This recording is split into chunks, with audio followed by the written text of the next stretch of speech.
authorities. Member for Sturgeon River, Parkland. Mr. Speaker, I've never seen such shameful and dishonorable remarks coming from this Prime Minister.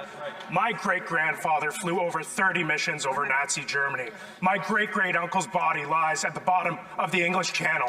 There are members of this Conservative caucus who are the descendants of victims of the Holocaust. For the Prime Minister to accuse any colleague in this House of standing with the swastika is shameful. I'm giving the Prime Minister an opportunity. I'm calling on him to unreservedly apologize for this shameful remark.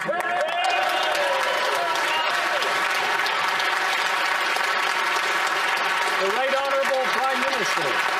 Mr. Speaker, Canadians deserve their freedoms back. Mr. Speaker, these illegal blockades that have continued to interfere with people's livelihoods, to interfere with people's daily lives, I have to interrupt the Honourable Prime Minister, so ask everyone to calm down so we can hear the answer.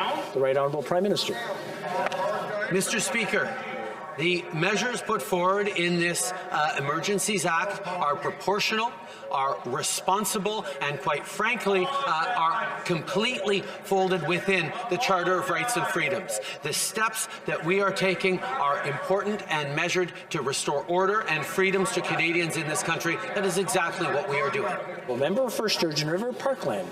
Mr. Speaker, the lack of an apology from that Prime Minister speaks volumes. I have given this Prime Minister an opportunity to retract a shameful remark where he would accuse any honourable member of this House to stand with a swastika. As I said before, we have colleagues who are the descendants of victims of the Holocaust. I'm giving the Prime Minister one more chance. Will he apologize to all members of this House? The Right Honourable Prime Minister. Mr. Speaker, the members of the Conservative Party are calling to us to take more action over the past 2 weeks on this.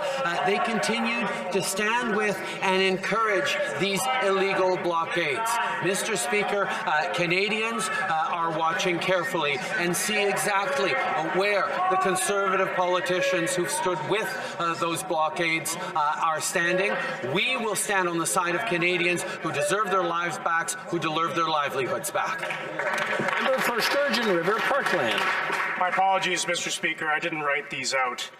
But the fact is, I don't know how any member of the government caucus can stand by this Prime Minister when he accuses honourable members of this House of standing with a swastika. I'm calling on all members of the Liberal caucus to denounce the Prime Minister. I have given him 2 chances to apologize. He has refused to apologize. Mr. Prime Minister, apologize.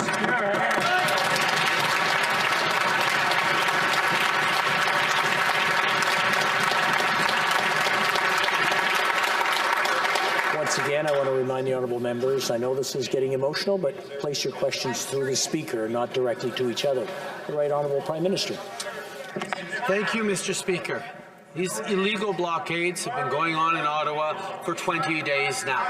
People have been interrupted in their daily lives, have been made to feel fearful, have been made to miss shifts at their work across southern Ontario. These are things that cannot be stood for, which is why we're moving forward with a responsible set of measures to allow the local police jurisdiction to do their jobs. We continue to defend freedom of expression, freedom of assembly, as long as it's peaceful and legal, Mr. Speaker.